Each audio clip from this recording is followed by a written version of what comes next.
Justin, I'm sure you get this question or this situation all the time where essentially you have a client calling you and they're saying that somebody has copied their name, has copied their website, is maybe advertising in the same way that this company has done, and is essentially like taken their name and likeness and is trying to now steal their customers by using their same name. Um, what are some things you should be looking for or talking through with the client to address this type of thing? The scenario you're giving me is pretty straightforward trademark infringement. Let's assume, for the sake of the question, that they've also done like a domain name that's very similar to.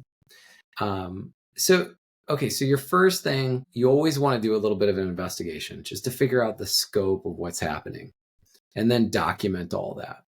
You also want to try to look at archive.org just to make sure that, in fact, that your client was first, because sometimes, the example you've given me, it sounds like it's pretty clear that it was, but you always want to, just make sure that you're first in time if it's just a trademark. But here you've got lots of things. So on the trademark one, you want to find out what they have, do screenshots, document like URLs, everything that you find, so that you have that in case you actually need to file a lawsuit or whatever's next. On the copyright side, if they copied your website, the content, that's copyright infringement. And so you want to document all of that as well. Screenshots, comparative screenshots. So it's not, like, here's all their stuff. You want to say, okay, here's theirs, here's ours. Here's theirs, here's ours, all that, so that you can do it. Because sometimes what will happen is that, you take those pictures, a year passes and you change your own website and you no longer can show it. Then on the domain name, you've got some options too. And sometimes the easiest way to deal with this is actually what's called it's a UDRP. And it's a Uniform Domain Name Resolution Policy, I think. And I'd have to go back and double check the actual name that fits the letters, but it's UDRP.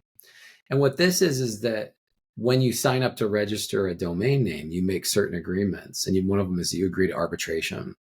And if somebody is cyber squatting, is what we used to call it, you can file this proceeding, and it's actually pretty quick compared to lawsuits where you can actually take a domain back. And the idea is that if somebody's out there just using your trademark, you file this thing, and it's usually within a couple of months, you can get a decision, and that tribunal can award the website to you. This is something you would sign through like a GoDaddy or one of these domain. Doesn't matter where you're going through. Okay. They all have one. Now, most of them are through WIPO. A few of them are not, but that's how you get people. Because my next question is, are they in the United States? Because you got to figure out, if they're not in the United States, and this is probably not infringement. If they're not in the United States, this is just like straight up fraud. Like they're just trying to, like, they're not actually providing services. They're just trying to get financial information. And so UDRP can be a good way to go for those. And the idea is that you just take the URL. And then once you take it, everything else goes apart with it. For social media, though, you'll have to submit complaints to the different social media places.